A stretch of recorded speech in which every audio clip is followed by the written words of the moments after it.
উপস্থিত হল। একদিন যিশু তার শিষ্যদের নিয়ে কাছের জৈতুন পর্বতে গেতসেমানি বাগানের এক নিরিবিলি জায়গায় পৌঁছলেন। জায়গাটা তার অজানা ছিল না। যিশু শিষ্যদের বললেন, দুঃখে আমি যেন মরতে বসেছি, তোমরা বরং এখানেই জেগে বসো আর প্রার্থনা করো। আমি বরং প্রার্থনা করে আসি। পিতা, যদি এটা সম্ভব হয় তাহলে এই পানপাত্রটি আমার কাছ থেকে দূরে সরিয়ে নিয়ে যাও। তবে আমার ইচ্ছা অনুযায়ী নয়, বরং তোমার ইচ্ছা অনুযায়ী যেন না হয়। শিষ্যদের কাছে ফিরে এসে তিনি দেখলেন তারা ঘুমোচ্ছেন।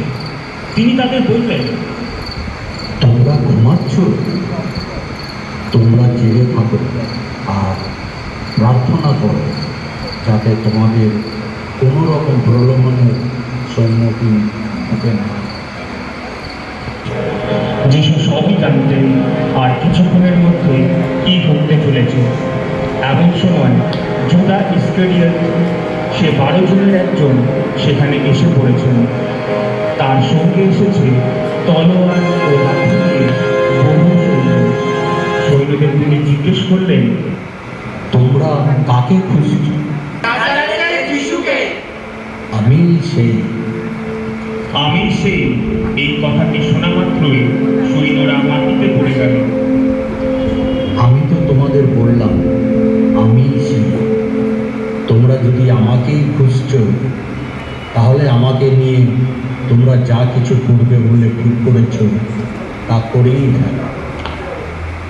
আর তখন জুদা ইস্কারিয়ত এসে যিশুকে চুম্বন করলেন আর বললেন, প্রণাম গুরুদেব। জুদা, তুমি কি চুম্বন দিয়ে মানবপুত্রকে শত্রুর হাতে তুলে দিচ্ছ? তখন সিমন পিতর তলোয়ার তুলে মহাযাজকের চাকর মালখাসের কানটি কেটে দিলেন।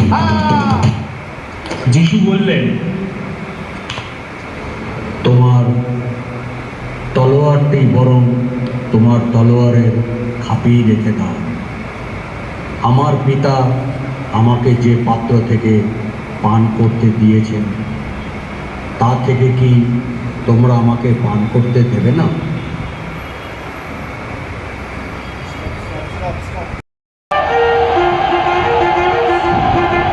এই লোকটির বিরুদ্ধে আপনাদের কি অভিযোগ আছে? ও যদি কোনো অন্যায় না করতো তাহলে আমরা ওকে আপনার হাতে তুলে দিতাম না। তাই আপনারাই বরং ওকে এখান থেকে নিয়ে যান আর আপনাদের বিধান মতে ওর বিচার করুন। কিন্তু আমাদের বিধান মতে কারোর প্রাণ নেবার অধিকার তো আমাদের নেই। তুমি কি ইহুদিদের রাজা? এ কথা আপনি নিজে থেকেই বলছেন, না অন্যেরা আপনাকে আমার বিষয়ে কিছু বলেছে? আমি কি ইহুদি? তোমার নিজ জাতির লোকেরা ও প্রধান যাজকেরাই তো তোমাকে আমার হাতে তুলে দিয়েছে। তুমি কি করেছো? আমার রাজ্য তো এই জগতের নয়, আর আমার রাজ্য যদি এই জগতেরই হতো, তাহলে আমাকে যাতে ইহুদিদের হাতে তুলে না দেওয়া হয়, তার জন্য আমার লোকজনেরা নিশ্চয়ই লড়াই করত। কিন্তু না, আমার রাজ্য এই জগতের রাজ্য নয়। আমার রাজ্য হল বড় জগৎ। তাহলে তুমি কি রাজা? আপনি নিজেই তো বলছেন যে আমি রাজা। সত্যের পক্ষে যেন আমি সাক্ষী দিতে পারি, এর জন্যই তো আমি জন্মেছি ও এই জগতে এসেছি। সত্যের মানুষ যারা, তারা তো প্রত্যেকেই আমার কথা শুনে। সত্য? সত্য আবার কি? আমি তো ওর কোনো দণ্ডনীয় অপরাধ খুঁজে পাচ্ছি না।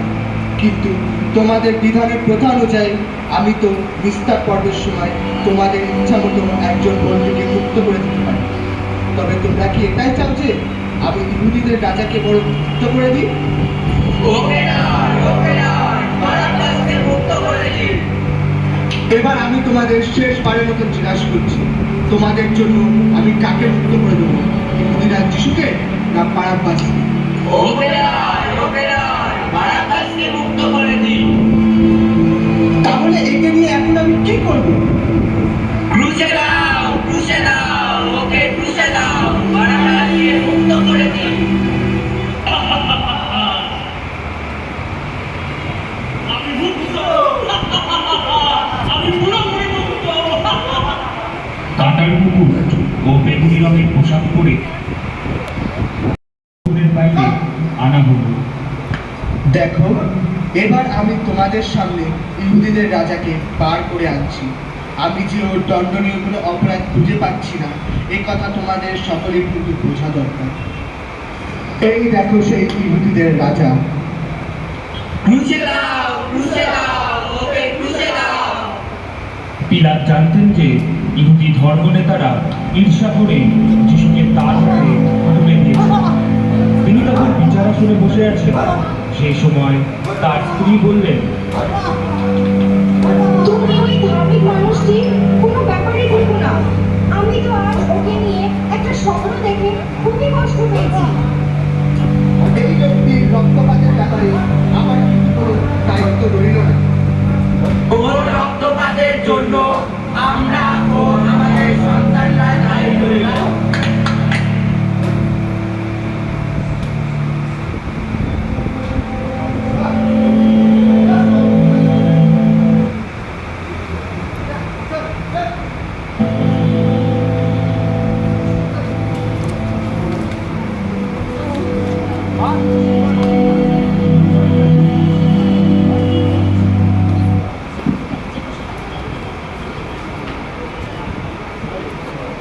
ক্রুশের কাছে যা সে অনন্ত জীবন পায়। যে ক্রুশের কাছে যা সে অনন্ত জীবন পায়।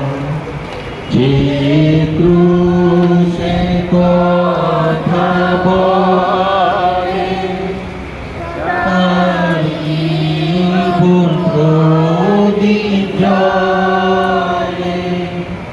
যে ক্রুশে কথা বলে তার জীবন প্রদীপ জ্বলে।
চোখটা ঢেকে যাচ্ছে মুকুটে। রাত বলে সম্বোধন করে দিল এক জনতার কণ্ঠস্বর ওকে ঘুষে দাও বলে চিৎকারে ফেটে পড়েছিল। এটা নিরুপায় হয়ে শিশুকে প্রধান